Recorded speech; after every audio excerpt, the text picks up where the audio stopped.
जय झूलेलाल दोस्तों। हम सिंधियों का बहुत बड़ा फेस्टिवल थदरी आने वाली है और थदरी पे हम सभी सिंधी ये मीठे सतपुड़े ज़रूर बनाते हैं। ये एक लेयर्ड वाली क्रिस्पी पूड़ी होती है जो खाने में बहुत टेस्टी लगती है। इसको आप स्टोर करके 1 महीना रख सकते हो। ये बिल्कुल भी ढीली नहीं पड़ती है। तो चलो फटाफट से रेसिपी शुरू करते हैं। यहाँ पे 1.5 कप भर के मैंने मैदा लिया है। इसको बिल्कुल अच्छे से छान लूंगी। मैंने मेजरिंग कप का यूज किया था मेजरमेंट के लिए। आप रेगुलर कोई भी कटोरी की साइज से यहाँ पे मेजरमेंट ले सकते हो। यहाँ पे 1/4 चम्मच मैंने नमक डाला है और थोड़ा थोड़ा करके यहाँ पे पानी डाल रही हूँ। पानी डाल के ना हमें जैसे हम रोटी का आटा लगाते हैं ना, बिल्कुल वैसा ही आटा यहाँ पे सतपुड़े के लिए भी लगाना है। मतलब आटा हार्ड नहीं होना चाहिए और बहुत ज़्यादा गीला भी नहीं होना चाहिए। बिल्कुल जैसे हम रोटियों के लिए आटा लगाते हैं उतना सॉफ्ट आटा यहाँ पे हमें लगाना है।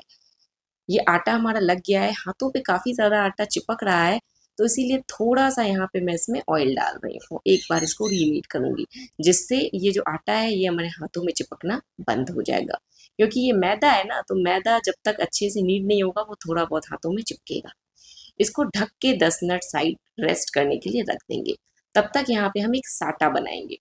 ये साटा बनाने के लिए यहाँ पे मैं 6 चम्मच भर के देसी घी ले रही हूँ और इसके अंदर डालूंगी 3 चम्मच मैदा। जो रेगुलर साइज का चम्मच होता है, दोनों चीज की मेजरमेंट मैंने उसी से ली है।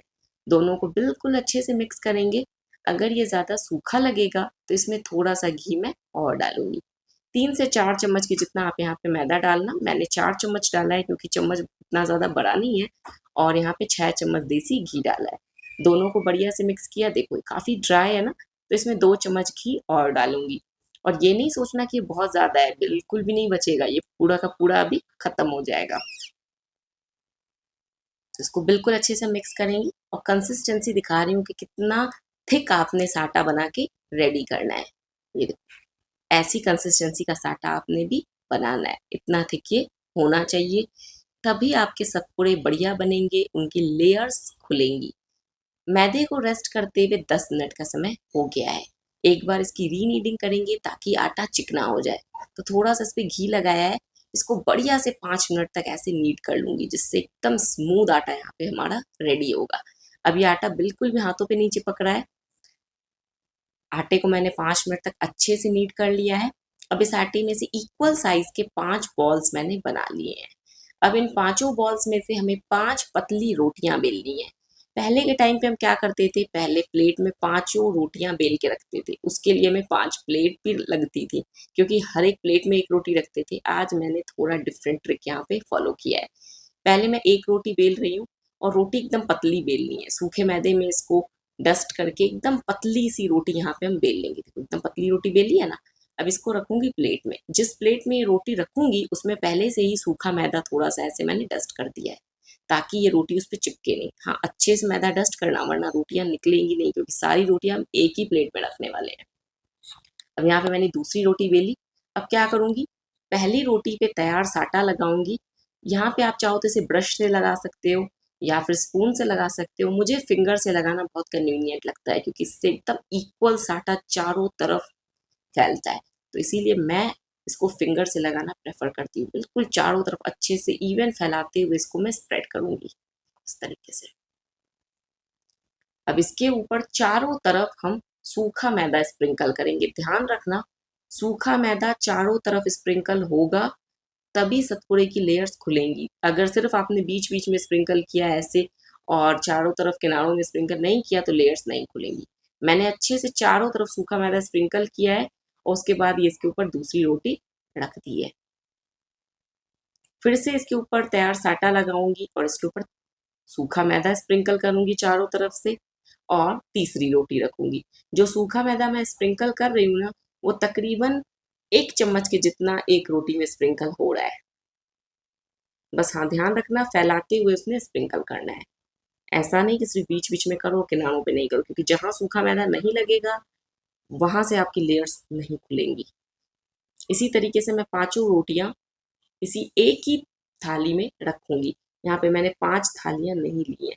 वैसे जब हम सतपुड़ा बनाते हैं तो हमारा किचन बहुत ज़्यादा फैल जाता है इन प्लेट्स के कारण, क्योंकि हम एक एक प्लेट में एक एक रोटी पहले रखते हैं, फिर उन्हें सेट करते हैं। तो नहीं, इस बारी मैंने इन्हें एक ही प्लेट में सेट किया। ऐसे ही मैंने ये पांचों रोटियां यहाँ पे इसके ऊपर डाल दी हैं। अब नीचे क्योंकि हमने सूखा आटा लगा के ही रखा था तो सारी रोटियां आसानी से निकल जाएंगी, इसीलिए मैंने कहा था कि नीचे प्लेट में अच्छे से सूखा मैदा स्प्रिंकल करना। ये ऊपर वाली रोटी थोड़ी सी इधर उधर हो गई है तो इसको एक बार वापस से सेट कर देंगे। अब इन सब रोटियों को आपस में भी चिपकाना है, तो इसके लिए इन्हें थोड़ा सा बेलना है। ये देखो इस तरीके से, ताकि सब रोटियां इवन भी हो जाएं और एक दूसरे में चिपक भी जाएं। अब क्या करेंगे, बीच में से इसको हाफ मून की तरह कट कर देंगे, ये इस तरीके से। अब इसमें से एक एक इंच चौड़ी पतली लंबी स्ट्रिप्स हमें कट करनी है। बहुत से लोग पहले रोटी को बीच में से कट नहीं करते हैं, वो सीधा लंबी लंबी स्ट्रिप्स कट करते हैं। उससे बहुत ज़्यादा बड़े सतपुड़े बनेंगे दोस्तों। तो मैं यहाँ पे इतने ज़्यादा बड़े सतपुड़े नहीं बनाने वाली हूँ, मैं पूड़ियों के साइज़ के सतपुड़े बनाऊंगी, तो इसीलिए मैंने ये ट्रिक फॉलो की है। अब ये एक स्ट्रिप मैंने ली, इसको टाइटली रोल कर रही हूँ। देखो थोड़ी सी अभी ये जुड़ी हुई है, तो इसको एक बार वापस से नाइफ चला दे रही हूँ ताकि सब रोटियां आपस में अलग हो जाए। देखो इस तरीके से। अब क्या करूंगी, इसको एकदम टाइटली ऐसे रोल करूंगी और ये जो लास्ट वाला पार्ट है इसको नीचे ऐसे टक कर दूंगी और ऊपर से इसे फिंगर से यूं दबा दूंगी ताकि ये हमारी लोई बन जाए। इसी तरीके से हमें सारी लोइयां बना के रेडी करनी है।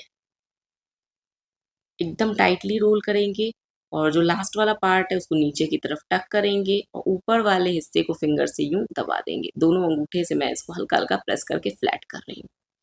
ऐसे ही यहाँ पे मैं सारी की सारी लोइयां पहले तैयार कर लूंगी।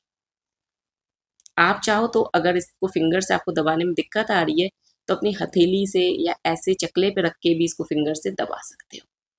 सारी लोइयां रेडी हो गई हैं। यहाँ पे मैंने एक लोई ली है, इसके ऊपर थोड़ा सा रिफाइंड ऑयल लगाया, स्पून से थोड़ा उसे अंदर की ओर प्रेस कर दिया।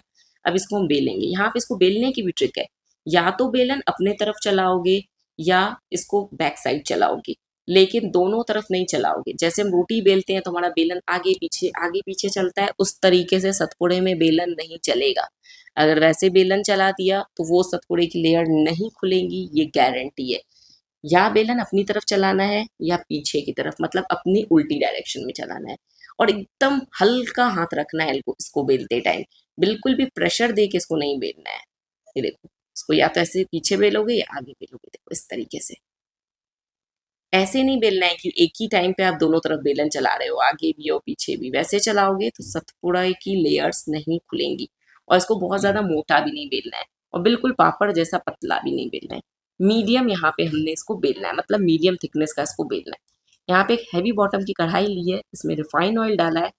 इसको मीडियम गरम करूंगी, जैसे हम समोसे कचौड़ी तलने के लिए तेल गरम करते हैं ना, हल्का गरम, वैसे ही हल्के गरम तेल में यहाँ पे ये सतपुड़ा डालूंगी। और ये काफी बड़े बड़े हैं, पूरियों के साइज के हैं, तो एक टाइम पे बस 2 सतपुड़ा ही ऑयल में डालूंगी। गैस की फ्लेम एकदम कम कर दी है। बहुत ज्यादा तेल गर्म लग रहा था तो मैंने थोड़ी देर बंद ही कर दिया था। अब एकदम कम फ्लेम पे गैस चालू करके इसको मैंने कम फ्लेम पे ही रखा है। इस तरीके से इसको लैडल से थोड़ा सा प्रेस कर रही हूँ ताकि इसकी लेयर्स खुल सके। आप चाहो तो फोक से भी लेयर्स खोल सकते हो, स्क्यूअर से भी लेयर्स खोल सकते हो।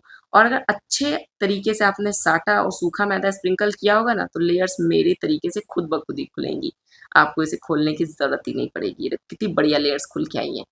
अब गरम गरम तेल इसके ऊपर यूं हमें चढ़ाना है और इसे दोनों तरफ से बढ़िया गोल्डन कलर आने तक फ्राई करना है। जब सतपुड़े की लेयर्स खुल जाएंगी उस टाइम पे गैस की फ्लेम हमने मीडियम करनी है। ध्यान रखना है फ्लेम हाई नहीं होनी चाहिए, बस लो टू मीडियम फ्लेम पे ही ये सतपुड़े फ्राई होंगी। बीच में आपने लो करनी है जब आपको लगे कि तेल ज्यादा गर्म हो गया है। जब लगे कि तेल ठंडा है तो थोड़ा सा फ्लेम को मीडियम कर देना। इस तरीके से मैंने इसको बढ़िया गोल्डन कलर आने तक मीडियम फ्लेम पे फ्राई किया। एकदम क्रिस्प सतपुड़े हमारे बने हैं। ऐसे ही यहाँ पे मैं सारे के सारे सतपुड़े फ्राई कर लूंगी। इतने आटे में से ना हमारे 15 सतपुड़े इजीली बन जाएंगे। देखो अगर फोक से लेयर खोलनी हो तो आपने ऐसे ही खोलना है। जैसे ऑयल में सतपुड़ा डाला, फोक से उसे चारों तरफ यूं घुमाते जाओ तो खुद ब खुद लेयर्स ओपन होती जाएंगी। ध्यान रखना सतपुड़ा डालते टाइम तेल का टेम्परेचर मीडियम होना चाहिए, मतलब तेल तेज गर्म नहीं होना चाहिए। और एकदम कम फ्लेम पे ही आपने सतपुड़ा ऑयल में डालना है। अगर आपको कभी भी लगे कि तेल का टेम्परेचर ज़्यादा हो रहा है, फटाफट से गैस की फ्लेम बंद कर देना और वो गरम गरम में पकेगा तो धीरे धीरे उसकी लेयर्स खुद ही खुलने लगेंगी। जब लगे कि हाँ अब तेल ठंडा हो रहा है, वापस से गैस को चालू कर दो। बट कभी भी इसको ज़्यादा गर्म तेल में मत डालना, सारे के सारे सतपुड़े खराब हो जाएंगे। हमारे सारे सतपुड़े ऐसे ही बढ़िया फ्राई हो रहे हैं। देखो, बिल्कुल बढ़िया गोल्डन इवन कलर आ रहा है हर एक सतपुड़े में, और हर एक सतपुड़े की लेयर्स कितनी अच्छी खुल रही हैं, ये देखो आप। ये सारा कमाल होता है साटा, सूखा मैदा और इसको फ्राइंग करने के टेम्परेचर का। तीनों में से कहीं पे भी आपने मिस्टेक करी तो आपके सतपुड़े समझो खराब है। वैसे इनको बनाने में ज़्यादा मेहनत नहीं है, हैं बहुत ईज़ी, बस छोटी-छोटी बातें हैं जिनको आपने फ़ॉलो करना है अगर आपने परफेक्ट सतपुड़ा बनाना है तो। सारे सतपुड़े हमारे ऐसे ही बढ़िया क्रिस्पी फ्राई हो गए हैं।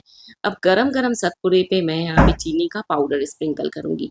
आप यहाँ पे चीनी का पाउडर भी स्प्रिंकल कर सकते हो, मिश्री का पाउडर भी स्प्रिंकल कर सकते हो। जब मैंने चीनी पीसी थी ना तो उसके साथ ही 2-3 छोटी इलायची के दाने भी पीसे थे ताकि चीनी फ्लेवरफुल हो जाए और सतपुड़े में भी बढ़िया फ्लेवर आ जाए।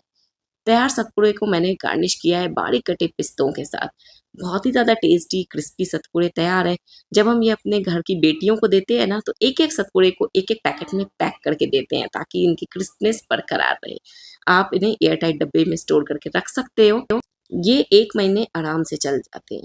तो वीडियो कैसी लगी मुझे कमेंट करके ज़रूर बताना। अगर आपको वीडियो पसंद आई हो तो हमारे चैनल को सब्सक्राइब करें, वीडियो को लाइक करें। मिलते हैं एक और सिंधी रेसिपी के साथ। तब तक जय झूलेलाल।